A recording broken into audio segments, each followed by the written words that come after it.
Hi everyone, welcome to the channel. This is Perpetuality. This will be one of my last videos of the year as I wrap up 2022, and I will be seeing you in 2023 with more content. I have reviewed in summary over a dozen new Seikos in the past year and a half of this channel. Having seen many dive watches, I felt like there was little that Seiko could do in the Prospex line to surprise me, but they did so with this SPB317. Which is the modern interpretation of the vaunted reference 6105. This Seiko SPB317 has been the top seller according to my local Seiko AD. Now let's find out why. Reason number one why I think this Seiko is so hot: it's not outrageous in price. Relative to other Seiko dive watches, it is priced at $11.75 Canadian. In my country, it represents the lower to middle ground of Seiko Prospex divers. It makes sense as the SPB317 is missing a ceramic bezel. In place is a conventional fully indexed aluminum bezel insert that looks very much like an SKX bezel.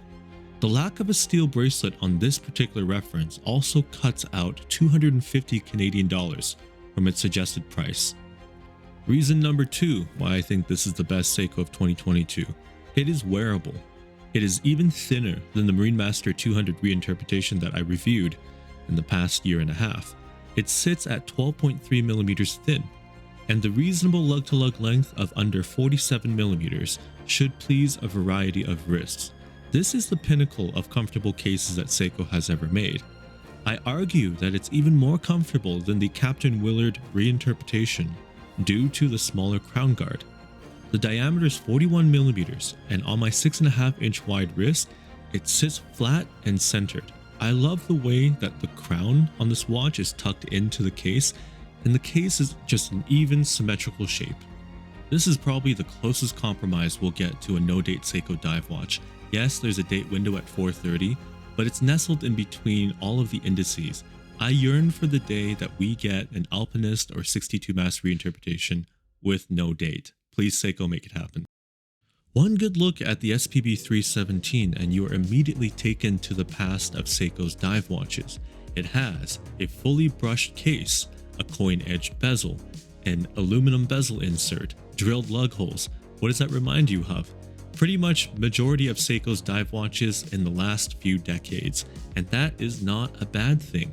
I do like the non-fussy look of this watch. This has to be one of my favorite case profiles for a dive watch, let alone a Seiko dive watch. The thin midsection of the case is separated by the coin edge bezel and the taller case back to allow for 200 meters of water resistance, reminding you that this is still very much a capable dive watch. Flipping the watch around, you are greeted with a screw-in type case back with the Kanagawa wave motif. We're happy to see it there. It is a connection point to all of Seiko's dive watches. The rubber strap included with this watch is a high-grade, soft rubber strap, reminiscent of what you've seen on the 62 mass reinterpretation and the Marine Master 200 reinterpretation. Included is a high-quality steel buckle and keeper. The tread-like pattern on the front of the strap is not repeated on the back. Instead, you have a leather grain-like structure, which is designed to vent out your wrist when you wear this during a hot day. The strap itself does have enough holes for you to accommodate a wide variety of wrists, and on the tail end you are greeted with the Kanagawa wave motif. No Seiko dive watch would be a Seiko dive watch without this little addition. My suggestion if you're interested in getting this watch is to save your money by going for the rubber strap. You actually cut out $250 Canadian by going for the rubber strap.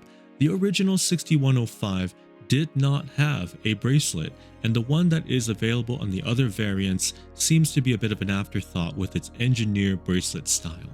A 120 click bezel is included with this watch, and the action itself is going to be similar to other Seiko dive watches. I rank it right in between the 62 mass reinterpretation and the Marine Master 200 in feel. And no, this one is not perfectly aligned. That's how you know it's a real Seiko dive watch.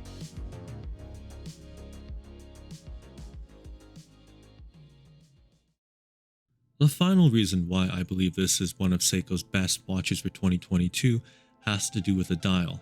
It is a textbook example of what Seiko is capable of when they focus on the fine details.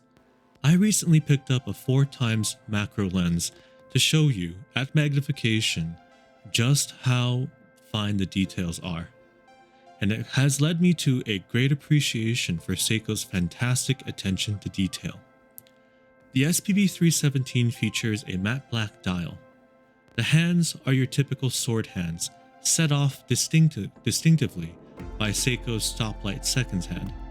Spanning the perimeter of the dial are rectangular hour indices that have Seiko's green Lumabrite, yet another nod to the past. The indices are topped off with a high gloss shine that is delightful to look at. Dial printing is remarkably clean. You just can't go wrong with a clean matte black dial with reflective large indices. Thank you so much for watching today's video.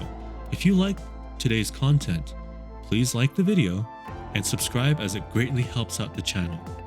I will most definitely catch you guys in the new year.